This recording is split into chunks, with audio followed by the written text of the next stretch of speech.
So not every day on the farm is there big, exciting production going on. We're not always doing some very important job. Most of the time, actually, we're just going around doing general maintenance, fixing stuff that the livestock has broken throughout the week or that we have broke or just broke from usage, getting hay and stuff moved around, and then also, scheduling vet visits, ordering feed, stuff like that. So today I really don't have anything important other than the vet coming later this afternoon. So I just need to go around and get a bunch of these little tasks done. These tasks are extremely important because this is what keeps everything running smoothly. But it's just a whole bunch of little tasks that don't take long to do, but you just have to dedicate a little bit of time and get them all knocked out so that way everything looks good and runs smooth.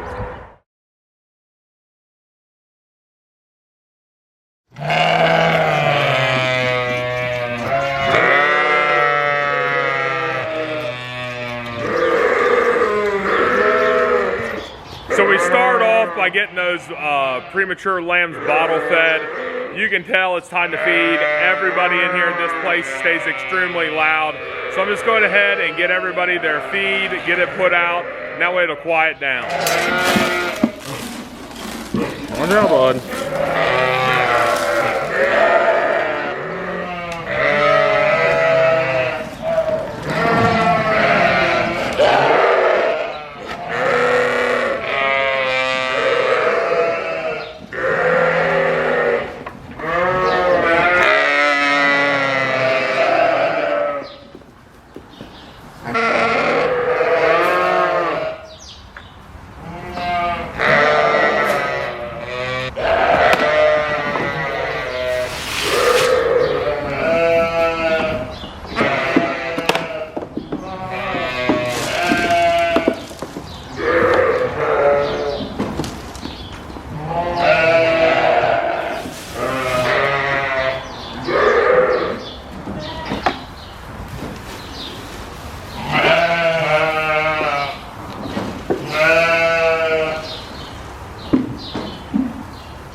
Now I have feeding down pretty good. We can do it pretty quick. It's amazing how quiet it gets as soon as you start dumping that feed. As soon as they see you, they start going nuts, getting loud. That's usually when we have the most issues, is if you're taking too long to feed them, because a lot of these ewes have no problem jumping out of these pens if they really wanted to. So it's one of those things where you kind of have to be efficient, keep moving. And I actually have a feeding order and a process. And it's funny that if you especially with lambing time, when one of them's getting an issue or something, if you deviate from that, that's usually when one of the ewes, or like a younger ewe lamb, will jump out of her pen. Basically, they just can't wait their turn. But it's nice to get everybody taken care of. And then now is also the time I go around just kind of looking at everybody, making sure everybody's getting up, eating, moving around, anybody limping. All the lambs doing pretty good. For the lamb creep area, because of how lambing has been this year, I just kind of come out here 2-3 times a day, fill up the little trough over there instead of having any kind of bulk feeder in there, just because we don't really need it with the space, because with the lambs all being spread out in different pens. So it seems to work out pretty good for us. These lambs are growing pretty well. And then those bottle lambs, those are the premature bottle lambs. Right now I got them cut back on half. They're getting half as much as they were a week ago in the morning. And then I'm gonna cut back on their evening because probably in the next 2 or 3 weeks, for sure we'll be weaning everybody. We wanna have them in that group also, get them weaned, get them on feed, more consistently, so then that way we can ship those lambs. But you can tell that those lambs are never going to get as big as most of the other lambs or really grow that much. There's a lot of signs of just that they're going to be really small that we notice between them and the other lambs. I'll try to get one up here next to the gate and get a video of it later and show just how much less developed they are at the age that they're at. With all the lambs getting creep feed, everybody's growing, getting bigger. Got a lot of explosive growth in these lambs right now. the weather that we've been having. It's been getting warmer in the afternoons, had a lot of fog and frost in the mornings here this past week. Everybody's bedding's been getting kind of wet overnight just from the amount of water they're drinking, feed they're consuming, everything like that. So I need to go around and re-straw everybody's pen right now.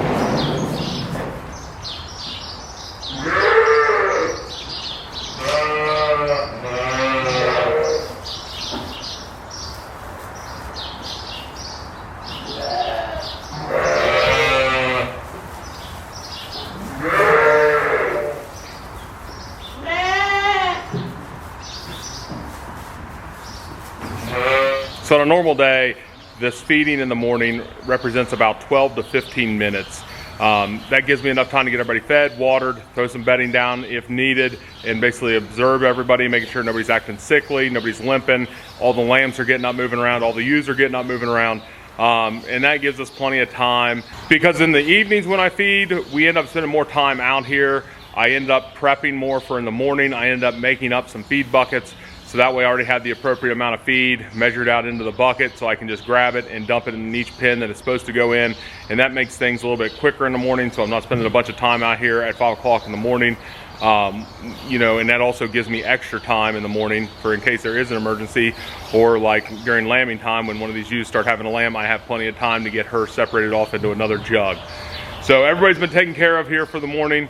I still need to go down to the bank barn and do them, but before I go down there, I need to load up some of this large square bale that we had fed over the last week or so. Some of it had a little bit of mold on the one end of it. I had some dirt on the bottom. So we kind of pulled all that off, stacked it up here, and I need to basically move some equipment around so that way I can get a truck in here, throw this in the bed of the truck, and then I'll just throw it out over there for the cows to either trample into a mud hole or eat some of it. We'll see how it goes, but I need to get everything moved around so I can get this loaded up now.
So with this bale we just set down here, you can see this end here is a little darker than the other end. The rest of the bale is perfectly fine. That end just got a little weather there in the barn from where I purchased it at.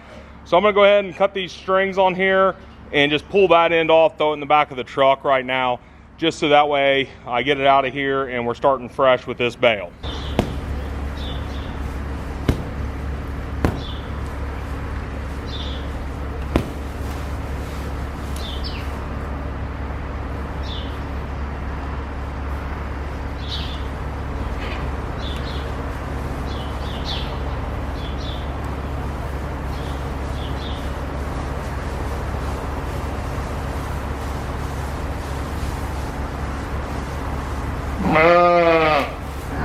So that first bale that we fed was, I guess I'd consider it probably the worst water damage bale that we had out of this whole group of bales that I purchased. There are, I'm looking at them like 3 to 4 more total, like this one, where just this outside flake got a little bit of weather damage to it. I ended up pulling off the 2 outside flakes there, and after looking at it, only the one that was actually exposed in the very end had the majority of the damage. The other one down at the bottom had just a little bit. So I went ahead and fed that top piece. They're over there eating it right now, lined up out there at the feeder. And so the rest of this bale looks pretty good. We are still giving all the ewes that third cutting hay we had. We're feeding through it, and I'm thinking that I have like 15 days, 14 days left of that at the rate that we're feeding. So we're feeding this and that. And in that amount of time, we should go through this bale over the course of 14 days. If I'm feeding just this hay primarily, each one of these bales are about 1,000 pounds. So, you know, that figures into basically like 18, 16 bales, something like that.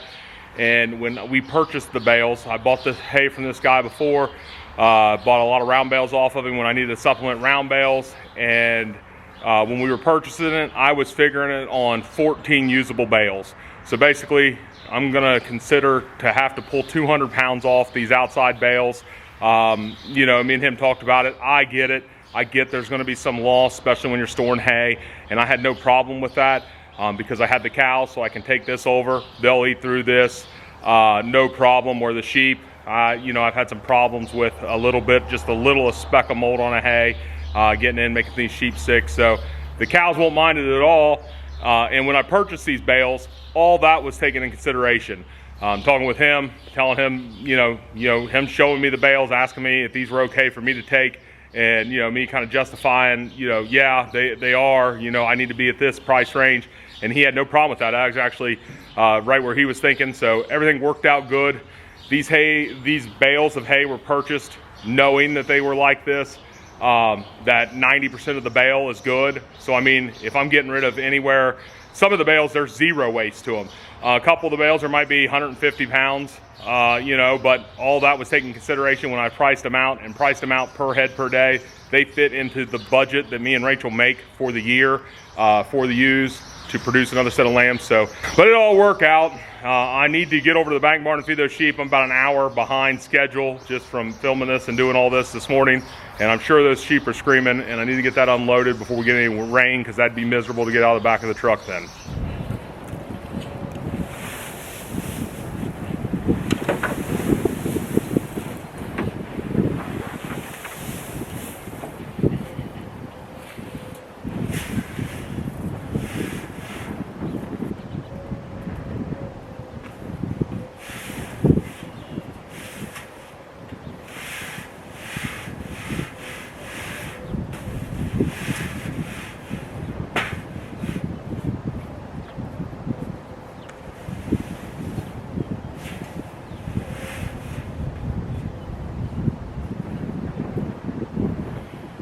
So I'm for sure the cows are going to make a mess out of this just because of the way it's set up, but you know, it's better to be out here. That way they can kind of spread it around where they've been eating at all winter. And I really need to just give them another round bale. They're down to the very end of that one. It's in that red feeder. But I got some old bales here in the bank barn that I'll probably bring out tonight and throw in there just to get them eat that down. And then tomorrow being Sunday, I'll go ahead and roll them out a full round bale to put in there for the week. So I'm back at the house for lunch. I mentioned earlier the vet was coming over today. She's supposed to be here sometime between 2, 3 o'clock.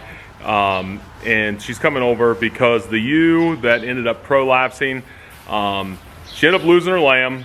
Basically, this ewe started developing an infection. Our options were, after discussing with the vet, that we open up the stitches that was holding her uterus inside of her and basically try to re-clean it out again, even though it looked clean when we were putting it in.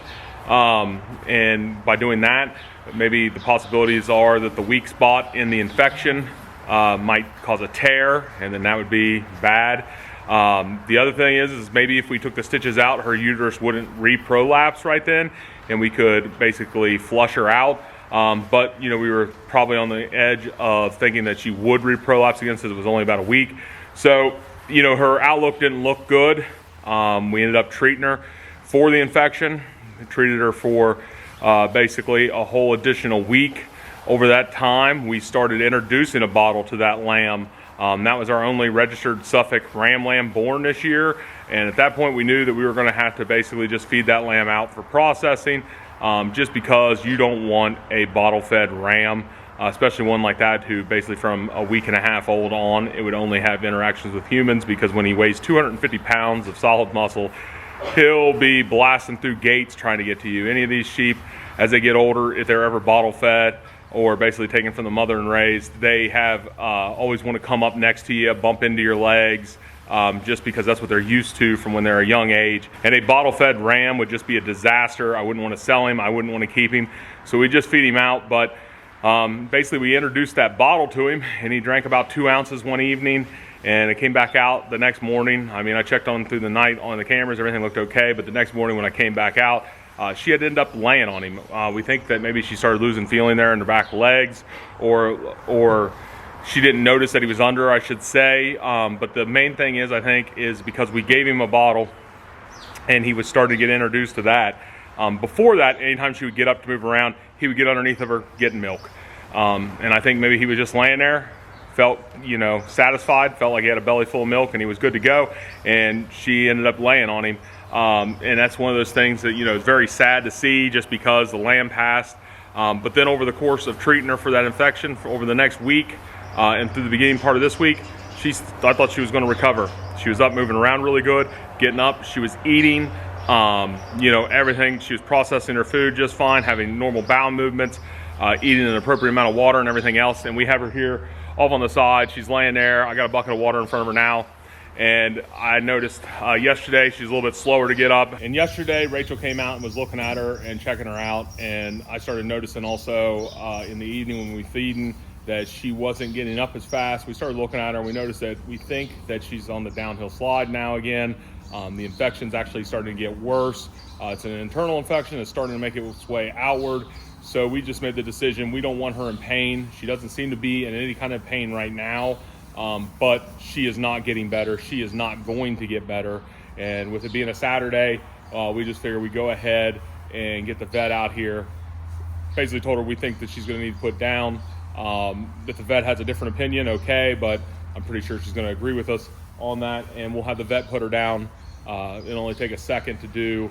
It's one of those things where, why don't you just, go get a rifle and put her down yourself? Well, she's not like in extreme pain. It isn't like a dog got a hold of her and has her all torn up and she's laying here in extreme pain and we're waiting hours on a vet to show up. This is just one of those things that, it's just a lot simpler, a lot easier. And, I don't mind paying the vet to do it. It just takes a second.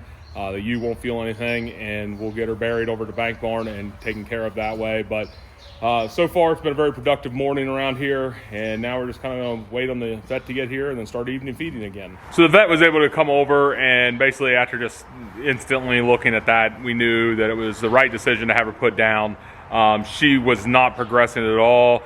Earlier in the week, basically as late as Thursday, even Friday morning, she was very active. That ewe was up moving around, and by yesterday evening she was not as fast, kind of slow moving, acting like she really didn't have a lot of control in her back legs. And then today she was able to get up and move around and stuff, but it's just one of those things that's going to happen with livestock, and we just want to make sure that we're taking as good as care of them as we can and making sure they're not in suffering or anything like that, which that one we did. We were able to. We're actually going to bury her later on this evening over at the Bank Barn after dinner. It's almost time to start feeding everybody, but first One of these ewes here in the Suffolk pen, she's actually here right now. She likes to jump up here and stand on this rung of the gate and look over the top of it and look at us. She's super friendly. She was born here, has a set of twin lambs with her this year. She's great. But of course, she broke the top part of this gate just by putting some pressure against it. So I'm gonna go ahead and put a new board on there now because she can basically step over it now, and I know eventually the lambs are gonna try it, so we're just gonna get it fixed up now so we don't have to worry about that. Yeah.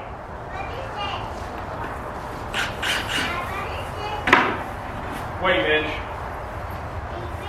Mm-hmm.